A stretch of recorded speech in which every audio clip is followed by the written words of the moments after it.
ക്രൈസ്തവ ന്യൂനപക്ഷ സമൂഹത്തോട് വിവിധ രാഷ്ട്രീയ പ്രസ്ഥാനങ്ങൾ തുടരുന്ന വിവേചനവും അനീതിയും അവസാനിപ്പിക്കണമെന്നും പ്രശ്നങ്ങളെ പരിഹരിക്കുന്നതിന് ഇച്ഛാശക്തി പ്രകടിപ്പിക്കണമെന്നും തൃശൂർ അതിരൂപത പ്രൊവിൻസിലെ 5 രൂപതകളുടെ സംയുക്ത വൈദിക സമിതി സമ്മേളനം ആവശ്യപ്പെട്ടു. സീറോ മലബാർ സഭയിൽ പ്രഖ്യാപിച്ചിട്ടുള്ള സമുദായ ശാക്തീകരണ വർഷാചരണത്തിന്റെ ഭാഗമായി Kodakara Sahrdaya institute of management സ്റ്റഡീസിൽ നടന്ന യോഗം major archbishop Mar Raphael Thattil പിതാവ് ഉദ്ഘാടനം ചെയ്തു.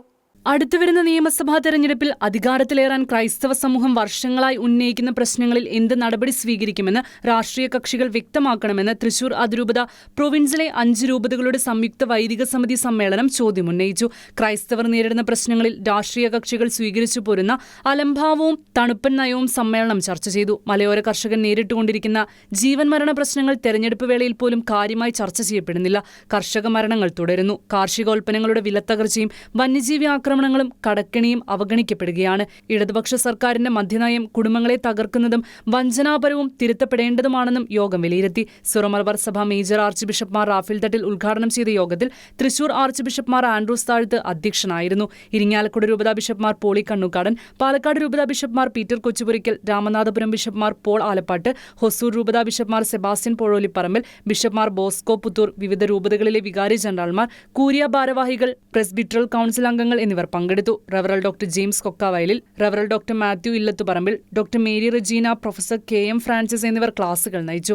അതേസമയം justice JB Koshy commission report തെരഞ്ഞെടുപ്പിന് തൊട്ടുമുമ്പ് പുറത്തുവിട്ട നടപടിയെ സംയുക്ത വൈദിക സമിതി അഭിനന്ദിച്ചു. എന്നാൽ ഇത് നടപ്പിലാക്കുവാനുള്ള ഉത്തരവാദിത്വത്തിൽ നിന്ന് കൈകഴുകുന്ന നടപടിയാണോ എന്ന് ആശങ്കയുണ്ട്. അതിലെ ശുപാർശകൾ സമയബന്ധിതമായി നടപ്പാക്കാനുള്ള ഇച്ഛാശക്തി ഇനിയും പ്രകടമാകേണ്ടിയിരിക്കുന്നു.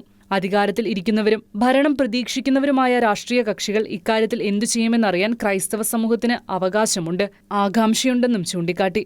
ഭരണഘടന ഉറപ്പു നൽകുന്ന ന്യൂനപക്ഷാവകാശങ്ങളുടെ അടിത്തറയിൽ പ്രവർത്തിക്കുന്ന ക്രൈസ്തവ വിദ്യാഭ്യാസ സ്ഥാപനങ്ങൾക്ക് നേരെ കക്ഷിഭേദമന്യേ കാലാകാലങ്ങളായി സ്വീകരിച്ചു വരുന്ന വിവേചനവും ചിറ്റമ്മ നയവും ഇന്നും തുടരുന്നതിൽ സമ്മേളനം ആശങ്ക രേഖപ്പെടുത്തി. അധ്യാപക ഭിന്നശേഷി നിയമനത്തിൽ നീണ്ടുനിന്ന പോരാട്ടങ്ങളുടെ ഫലമായി ഏറെ വൈകി ചില ഇടപെടലുകൾ ഉണ്ടായിട്ടുണ്ടെങ്കിലും ക്രൈസ്തവ വിദ്യാഭ്യാസ സ്ഥാപനങ്ങളോടുള്ള വിവേചനവും ശത്രുതാപരമായ സമീപനവും ഇന്നും തുടരുകയാണ്. ഈ അവസ്ഥ അംഗീകരിക്കാനാവില്ലെന്നും ക്രൈസ്തവ ന്യൂനപക്ഷ അവകാശങ്ങൾ പിൻവാതിലിലൂടെ കവർന്നെടുക്കുവാനുള്ള ശ്രമങ്ങൾ ഉപേക്ഷിക്കണമെന്നും സംയുക്ത വൈദിക സമിതി യോഗം ആവശ്യപ്പെട്ടു. ഷെക്കനാനൂസ്, തൃശൂർ.